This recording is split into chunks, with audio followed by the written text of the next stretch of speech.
I just found something that said, you're quoted as saying in talking to Real America's Voice that whereas January 6th was just a riot at the Capitol, and if you think what our Declaration of Independence says, it says to overthrow tyrants.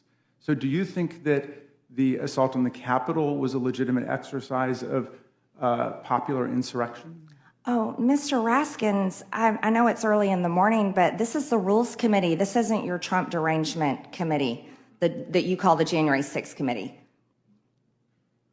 My last name doesn't have an S on it, Ms. Greene. Oh, I apologize. Okay. Mr. Raskin. Okay, you've been talking about the Second Amendment. You came here to talk to us about the Second Amendment, right? I'm here to talk about due process rights and protecting Americans' due process rights. All yes. right. So I just want to be clear. You've been quoted at least as saying that the January 6th riot at the Capitol was in the spirit of the Declaration of Independence, which says you can overthrow tyrants. You've also testified that people have a right to carry guns, presumably wherever they want to go.